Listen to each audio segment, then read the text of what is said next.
Morning family, Tasha, MAMABEAR prepping. So today we're going to get into water shortages. I'm sure you've been hearing about this. Stick around. I'm going to talk about water shortages, what's going on, and more importantly, just how we can prepare and just little things that you can do to get ahead of it. All right, so you're going to want to stick around. See you in a few.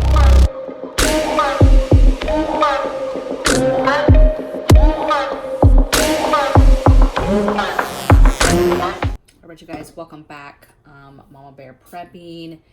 It's Sunday morning here. I'm actually recording this video a little late in my opinion. So normally my videos I do way in advance, not way in advance, but I usually record for the weekend for the entire week forward, and I'm typically ahead several videos. But this one I'm kind of throwing in last minute because it's got me concerned. I'm seeing so many channels cover this. I'm seeing a little bit on the news, a little bit on social media, and it's the water crisis or situation in the western states. So California, Arizona, Nevada, a little bit of New Mexico, that whole area, but they're really talking about California. And this is no, you guys, this is no new thing, right? Water has always been an issue, especially in the state of California.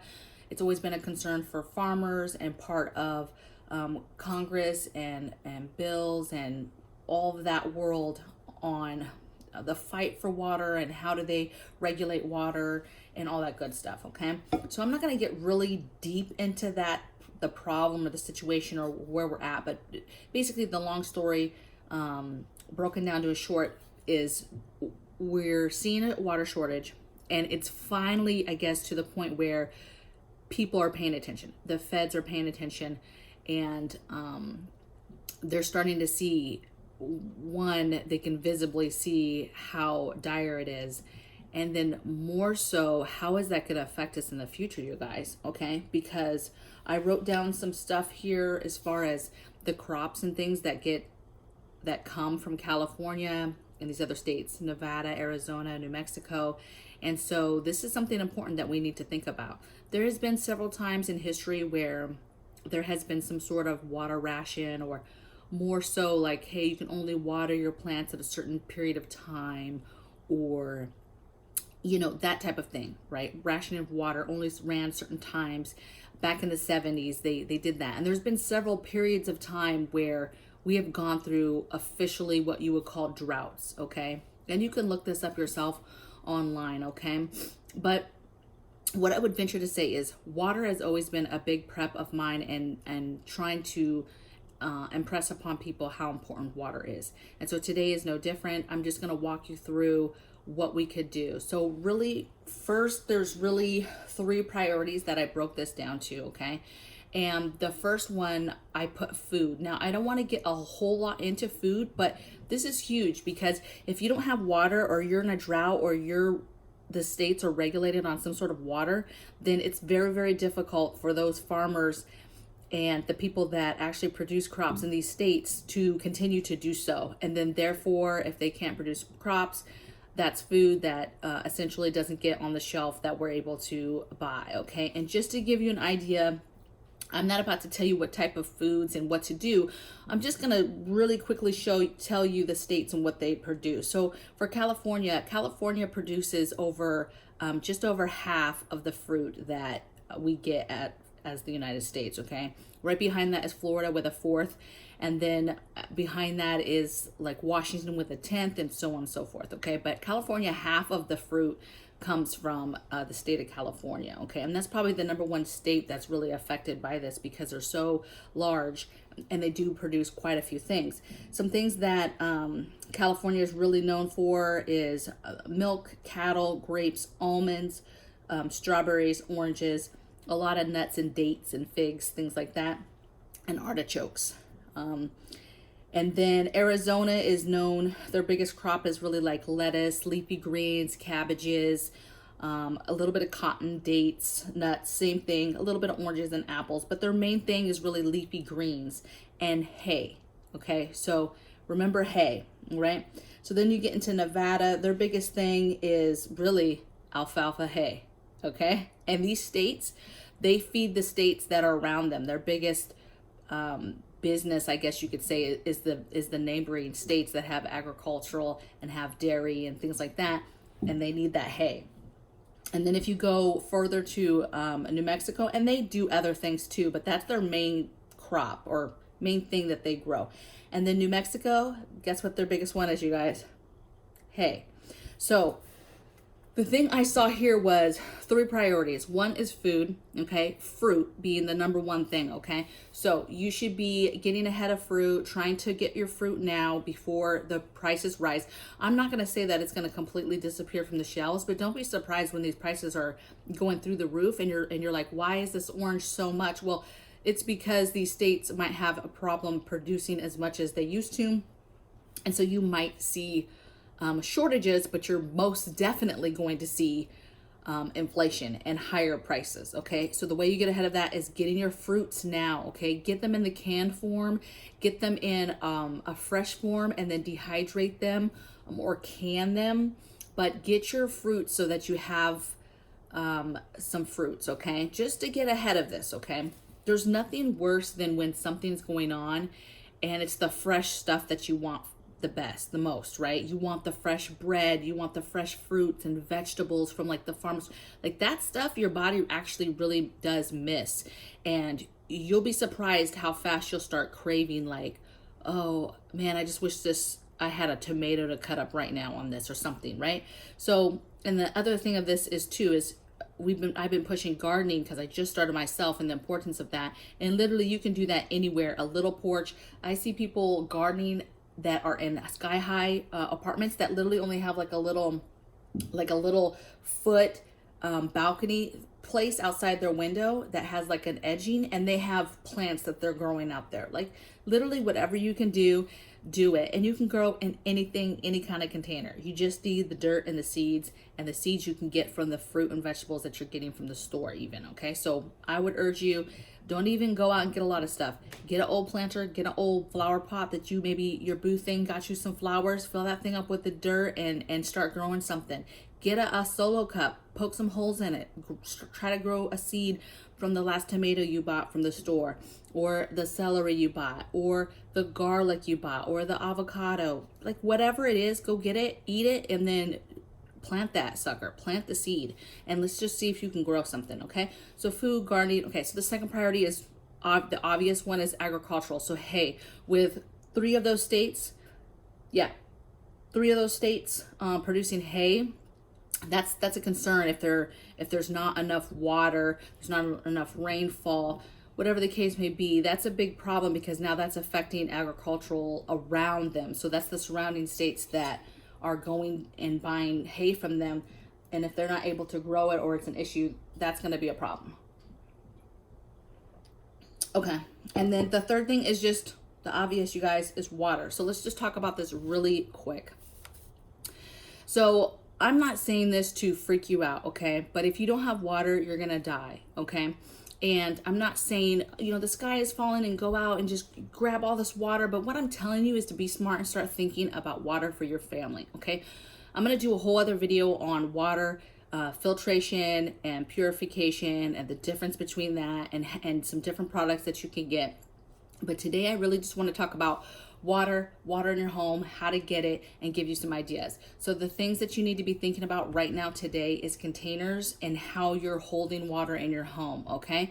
You're either buying your 3.5 gallon to 5 gallon containers. You can get them online. There's a variety of them. You can literally get them at your local Walmart, and you're filling them up with water, and you're putting the treatment in there to keep them from like getting all fuzzy and getting all fuzzy and stuff growing inside the water, inside the container, okay? And of course, you're rotating this every 3 to 6 months.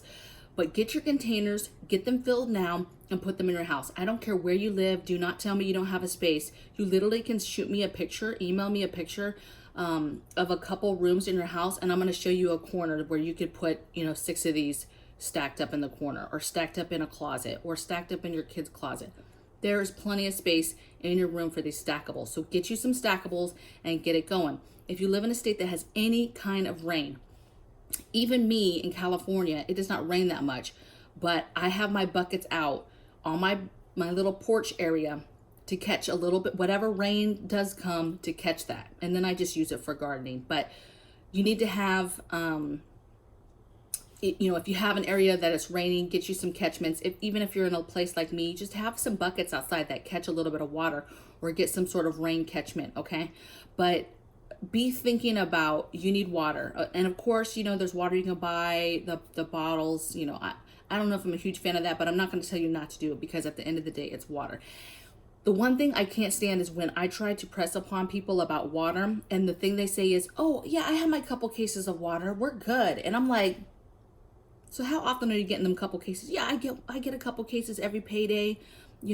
Last time I got one extra case, and I'm thinking like, okay, so that tells me you only at one point have 2 weeks worth of water in your home at any given point. And probably you really don't, but that's what you're telling me that you are doing. And that's not enough. I'm talking about, okay, yes, you count on this water coming out of the faucet, but you need to have, that's fine if you have your cases of water and your gallons of water, that's fine. We have that too. But you need to have a third option of collected water in your home. Okay, so now I'm going to give you a few more ideas of how you can do this too. So clearly the water storages, get those water containers, get them filled, get them in your home, and figure out how many gallons you can hold. If you've got any kind of garage, even better, because now you can get you some wood, put it down, and go get you a 55-gallon drum. They're all over on the internet. Get one of those, fill it up, and put it in the corner of your garage. Even if you're in an apartment with a single car garage, you can fit your car in there with that drum in the corner on some wood, filled up with water, ready to go. Okay, and they even have those stackable, so you could get a couple of those. Pretty expensive. Okay, $200 to $400, but you can get some stackable ones that you can put in the corner of any kind of storage unit, or your even if you have a single car garage, okay, you could fit that. If you have any kind of back door space, again, you could fit a 55-gallon drum back there, okay, to collect water. Or if there's no rain, put it back there and fill it up with the garden hose. Fill it up, make sure you put your treatment in it, and keep it back there, okay? Super important. So here's my ideas too, okay? So refilling water. If you're the type that buys the gallon water containers, keep those containers that have water in them and refill them with water, okay? And then just rotate those on a daily basis, right? That's your everyday water. Now, if you're not, maybe you're not drinking that much water, you can still fill those up though, and then keep them somewhere. If you're going to keep them long term though, you need to put some sort of treatment in them. And don't be using your milk jugs. I'm talking about just refilling your regular water gallon jugs that you got from the store. Instead of throwing those out, there's 1,000 things, first of all, that you can use those for, so you shouldn't be throwing those out. But one of them is you can fill them up. What I like to do is, my man has a CPAP machine. He takes the machine, likes it to be distilled water, so we buy that distilled water. When he gets done with one of those jugs, I fill it up with regular water, and then I use those jugs that I have to the side. I have anywhere from 3 to 6 of them at a time, and I just use those and rotate them through to water my garden on my little porch, okay? That's what I do. So reuse those. If you're not going to reuse them for water, reuse them for something else. But those are great. They had water in them already. Clean them out. Keep using them for water. Get you a water bob is my next idea. However many bathtubs you have in your home, go on Amazon. I think it's about $30, $35.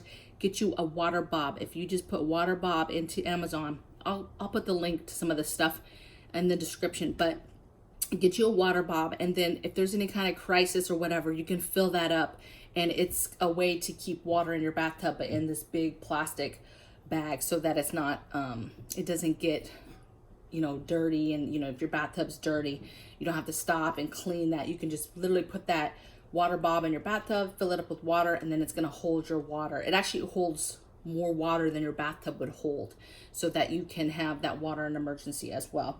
So get you your water bobs. They're only for one use. I've heard people reusing them. I would not do that, but get your water bobs. And then you need buckets or some sort of catchment in general. So this is more so like if there's a water crisis and you actually have to go somewhere to collect water. Let's just say the military or FEMA comes through and is trying to give you water, and maybe they're giving you cases of water, but maybe it's not. Maybe it's a big water bowl, and you have to have something that you bring with you to actually collect the water and get the water from them, okay, to take it home. So just have some to-go things. There's a lot of collapsible water buckets that you can buy that won't take any space. But then if you had to go somewhere and collect water somewhere, so either from a FEMA site or the military, or if maybe you're by a river, or there's a pool somewhere that you can collect water from, and you're going to treat that, like whatever, wherever you possibly could think of that you might have to get water from, you're going to want to have some sort of basket or catchment that you can carry that you would be able to get that water in. All right. So again, all of this is not to scare you. This is just to give you a couple ideas and just to once again go over the importance of water. I'm going to be doing a video in the next couple weeks specifically on water. I'll probably go a little bit into containers again, but it's going to be more so the difference between purifying water and filtering water. That's two different things. People get really confused. They buy one thing and they're like, oh, I'm good to go. I'm fine. But I'm going to walk you through that process and what all goes into, you know, getting water safe to drink for you and your family. Okay. So I hope you enjoyed this. If you are new to the channel, please subscribe. I'm going to be doing a lot more videos like this. We just talk about food preservation here. You know, you're canning food, getting your food so you can keep it on your shelves long term. And then of course, just prepping education and just going through basically we've been prepping for years and what our family does to give you some ideas. If you have comments for me, just let me know below if there's something you're doing. If you have something that you're doing right now to prepare for water shortages.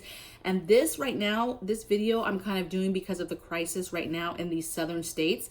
But this video is for everybody, baby. Okay. Water preparation is super important no matter what state you live in. So if you live in a homestead, let's say in a different state that gets rainfall, and you're like, look, baby, I got 3 or 4 ways to get water. That's phenomenal. That's awesome. Like if you have a well, you have a pond, you have a pool, it's rain, so you catch the rain. That's amazing. And I can't wait to be there. Okay. I'm jealous already, but I would still urge you to, in your basement, your home somewhere, prepper knows you still need another source of water that's ready to go in case something happens outside, right? Big time something happens outside that will now disrupt your natural water sources, okay? So you need to be having some sort of water in your home in case something, you know, major happens, okay? So I think that's it. I think I babbled enough. I definitely did. And I'll see you guys on the flip side. Subscribe if you haven't yet, and I'll see you guys next time on the next video. Bye.